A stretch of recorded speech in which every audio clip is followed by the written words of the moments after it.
आज मी मस्त गोडा मसाल्याची रेसिपी घेऊन आली माझ्या मैत्रिणींसाठी। बघू शकता कलर वगैरे टेक्स्चर किती छान आहे। चला तर मग झटपट वेळ न वाया घालवता आपण याची रेसिपी पाहून घेऊया। तर इथे धणे घेतलेले, इथे लाल मिरच्या घेतलेल्या आहे भरपूर। त्यानंतर इथे मी कस्तुरी मेथी घेतलेली आहे आणि इथे वाळलेला कांदा घेतलेला आहे। हा कांदा आपण जिथून खडे मसाले घेतो तिथून भेटून जातो किंवा ऑनलाईन पण मागू शकता ते, जर तुम्ही घरी तयार केलेला नसेल तर। हा मी घरी तयार करून ठेवलेला वाळलेला कांदा आहे। याला करपी पण म्हणता, कोणी कलसनी पण म्हणता, कोणी वाळलेला कांदा म्हणता।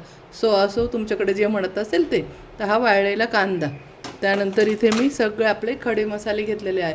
खडे मसाले म्हणजे सर्वच प्रकारचे नाही, तुम्हाला दाखवते।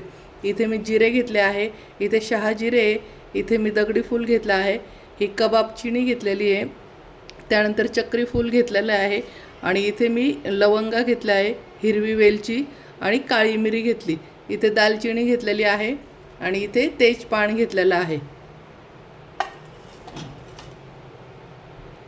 चला तर मग आता आपण पुढचा मसाला बनवून घेऊया।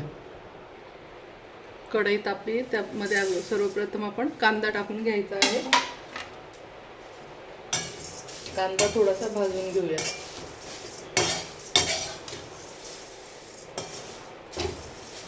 हे सगळे मसाले मंद आचेवर भाजायचे आणि कांदा तर एकदम सतत असा हलवत राहा आणि मंद आचेवर भाजणे। तर कांदा हा वाळलेला असतो त्यामुळे पटकन जळून जातो।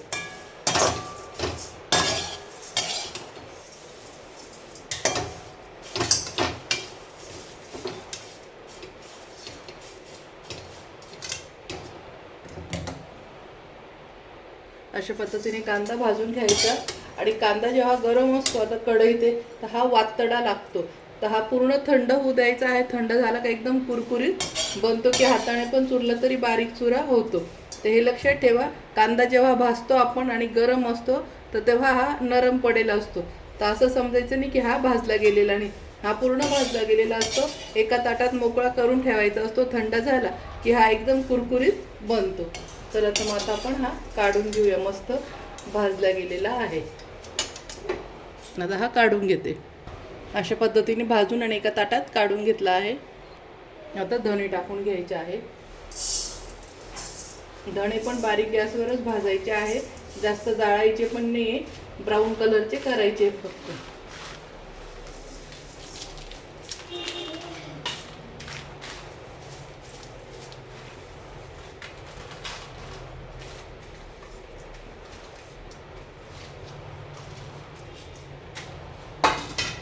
हे पण छान मंद आचेवर भाजायचे आहे। मी तेल कशातच टाकलेलं नाही, हे लक्षात ठेवा। आता हे छान मंद आचेवर भाजायचे। धणे पण सारखे हलवत राहायचे आहे, काळे जर झाले तर कडू लागतात, त्यामुळं हे फक्त ब्राऊन कलरचे करून घ्यायचे आहे की जेणेकरून आपण आता हा वर्षभराचा मसाला बनवून ठेवतोय।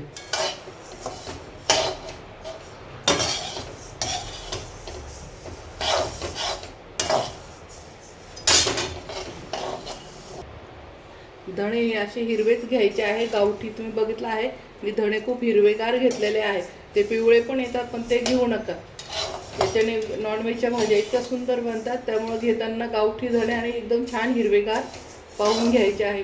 अजून तर भाजला बी गेले नाही तर एवढा छान वास धण्यांचा सुटलेला आहे। हे प्युअर गावठी धणे बघू शकता, बारीक आहे, जाड पण नाही आणि मोठे पण असे एकदम बारीक पण नाही आणि जाड पण नाही। हे गावठी धणे आहे हिरव्या कलरचे। मस्त भाजून घ्यायचे आहे।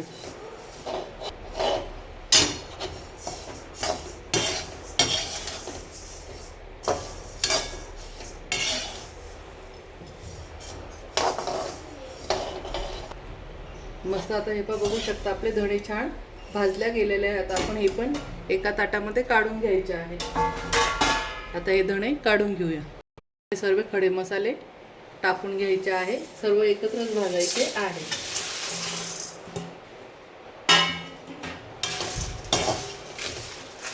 हे पण छान मंद आचेवर भाजायचे आणि हे जे तेजपान आहे तर हे थोडेसे बारीक कटिंग करून घ्यायचे, जेणेकरून छान भाजल्या जातात आणि दळायला पण सोपे पडतात।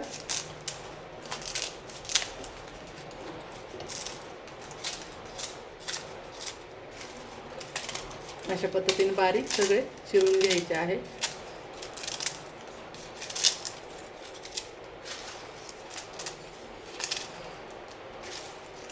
भाजायला सोपे जातात ते. अशा पद्धतीने आता सर्व भाजून घेऊया.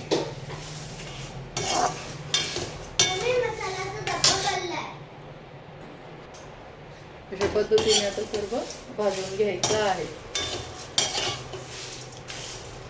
हे पण बारीक गॅसवर भाजायचं आहे. दालचिनीचे पण तुकडे करून घेऊया.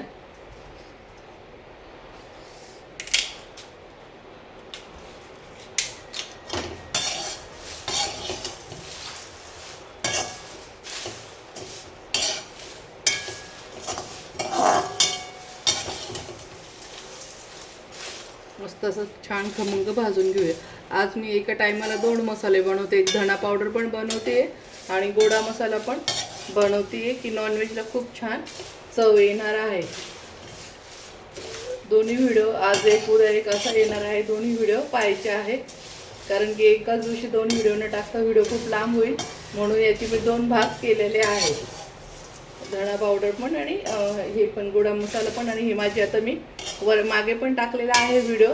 ती थोडीच करून टाकली होती पण आता हा माझा वर्षाचा मसाला सर्व आहे धणा पावडर वगैरे. आता पावसाळा लागेल. पाऊस आला की धणे वगैरे सगळे मसाले पण सादळल्या जातात. त्याच्यामुळे मी आता बनवून ठेवते.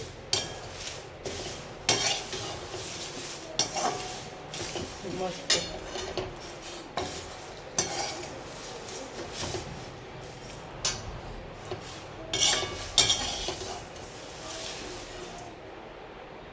मस्त असे छान खमंग भाजून घ्यायचं आहे. मी वर्षाचं म्हणते पण मी स्वतः वर्षभराचा करून ठेवत नाही.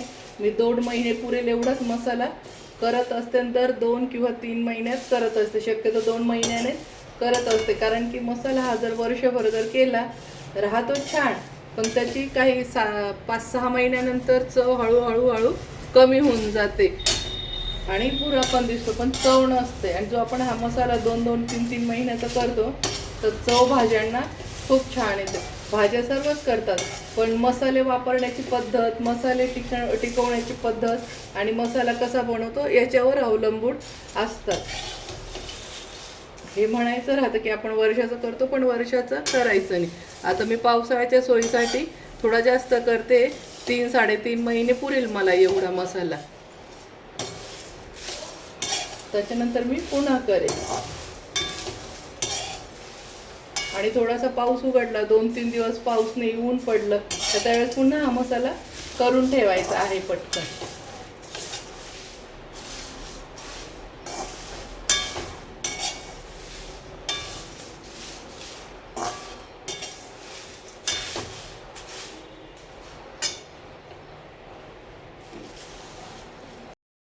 सर्व खडे मसाले टाकून घेतलेले आहे आणि तुम्ही बघू शकता तेजपान पण मी बारीक कैचीने कापून घेतला आहे कारण की छान भाजला बी जाईल आणि दळताना पण आपल्याला त्रास होत नाही. अशा पद्धतीने बारीक कापून घ्यायचा आहे कैचीने कारण की हे खडे मसाले सगळे मी एकत्र टाकलेले आहे.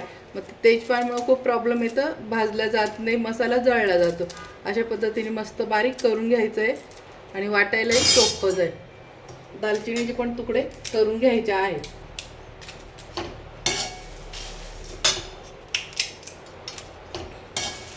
हा मसाला आता मंद आचेवर खमंग भाजून घ्यायचा आहे.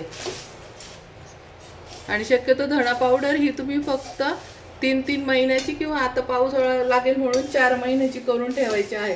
3 ते 4 महिन्याच्या वर धणा पावडर करून ठेवायची नाही. धणा पावडरचा पूर्ण वास निघून जातो आणि ती निर्जीव असल्यासारखी धणा पावडर होते. आपण विकतची आणतो.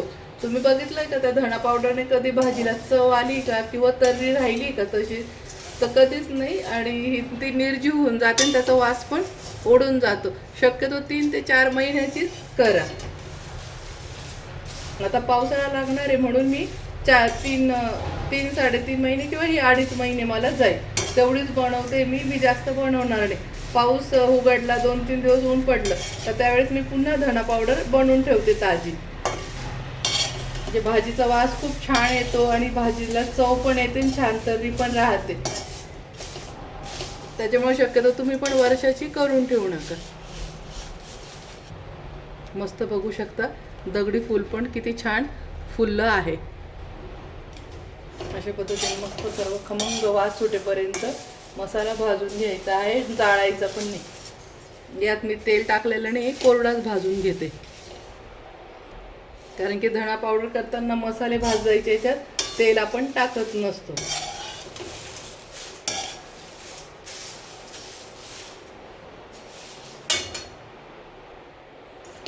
सर्व खडे मसाले मस्त यातच टाकून घेतलेले आहे.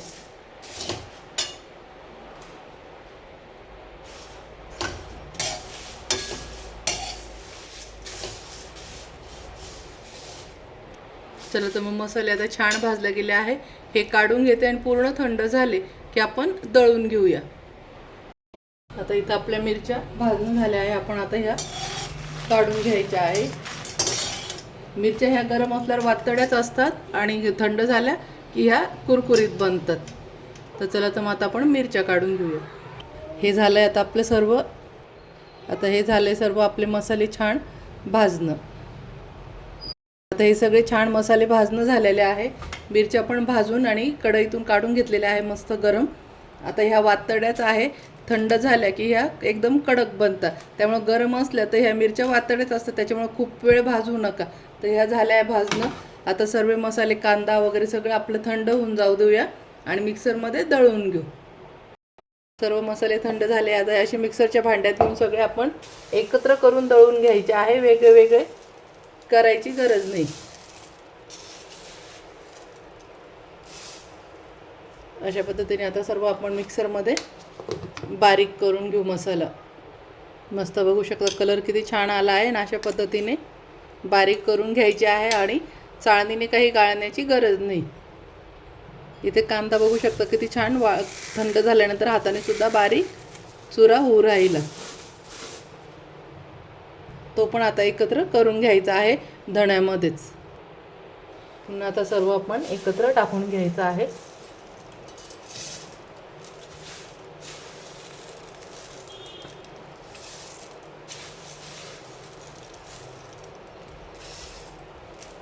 मग अशी मी हळद टाकली तर तो व्हिडिओ स्किप झालेला आहे. तर मी तुम्हाला पुन्हा दाखवण्यासाठी आता दाखवते. हे बघ, मी इथे 1 चमचा हळद टाकून घेत आहे. पहिल्या याच्यात टाकलेलं ते स्किप होऊन गेलेलं आहे. तर हे पण आता दळून घेते मिक्सरला. आता पूर्ण दळून आणि तुम्हाला दाखवते.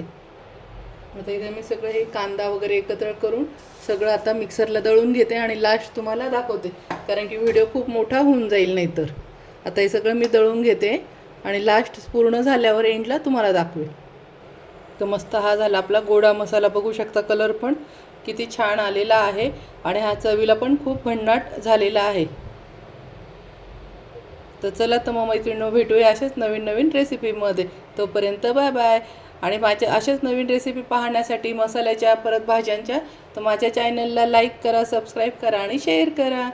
चला तर मग भेटूया आपण नवीन रेसिपीत. Bye bye.